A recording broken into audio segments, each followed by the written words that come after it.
Too much togetherness, not enough togetherness, or just right? Hello, I'm Dr. Sheila K Collins, and I want to go a little deeper into this sheltering at home that we're all doing. So I'd like you to take a deep breath with me and let it out with a sigh. Goldilocks had this figured out. There was one bed that was too soft, another one too hard. There was one porridge too hot, another too cold, and then she found the one that was just right. So, we're doing the right thing.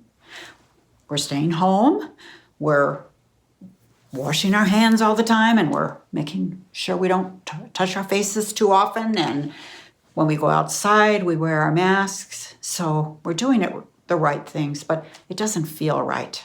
Certainly not just right. In my neighborhood, we have a young man who's living by himself because he was evicted from his dorm room and his family is now in California. When I go for a walk, I hear the kids on their back porch reciting their schoolwork. Then there's an infectious disease specialist who lives in my neighborhood. She comes and goes in the dark. She's up way before first light, and she's back way after sundown. But she was so dear. She came to our door, several weeks ago, and brought us a little bag of masks and gloves, knowing, of course, that we are in the more vulnerable age group. She gave these to us and gave us the instructions to wear them. So she was several weeks ahead of the CDC. So that's nice to have those kind of neighbors.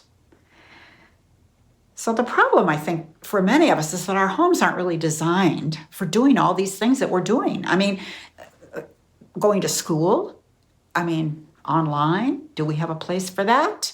And maybe there's different people doing it at different times, and then somebody's live streaming on Facebook, and Lord help the person who's trying to work, right?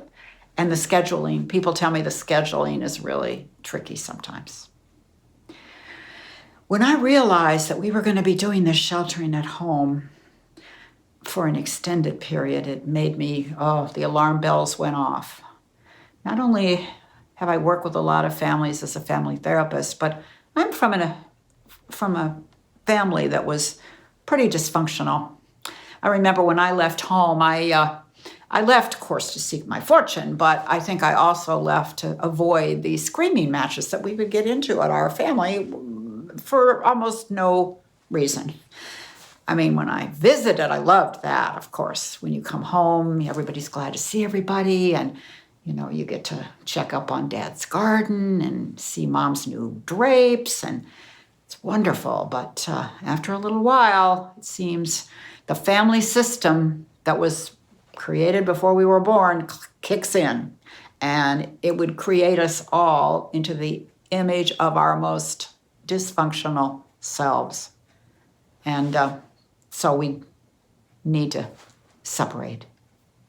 So I wish I could tell you the magic number of hours or minutes before this everybody gets on everyone else's nerves moment, but I'm sure you had many of those moments already.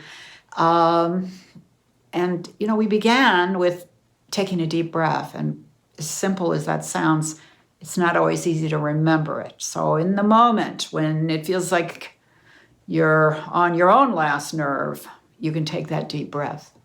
And then you can go to the porch, you can go for a walk, you can go to your room if you have a room to go to. That brings up another issue that kind of worries me. There are many people who do not feel safe in their own homes. And if this is bringing out our own worst selves at times, then there's going to be more child abuse. There's going to be more domestic violence. So I want us to all be on the lookout and be cautious about people we know that are at risk. So even though there's so many things I've said negative about technology, I'm taking them all back. Because the technology is saving us, at least in connection with people that we love. I mean, it's amazing. I have friends who have had birthday parties. They've celebrated Passover online. And although they miss the hugs, the being there and having the hugs, they miss the hugs. But it's a lot of people came that wouldn't have come if if it had been an event in a real situation. So I think we're creating a new art form for family rituals, which is exciting. I just want to finish by saying a friend shared with me an odd coincidence. And there's another way to spell the word Karona, which is the name, of course, of the virus and also of a beer. This is pronounced the same, but spelled differently. It's spelled with a K, Karuna, with a line over it. It's a Sanskrit word, and it means compassion and self-compassion.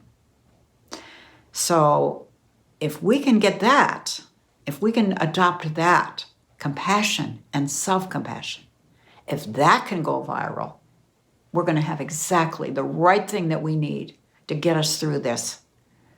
Because we are in this time of global tsunami of grief and loss.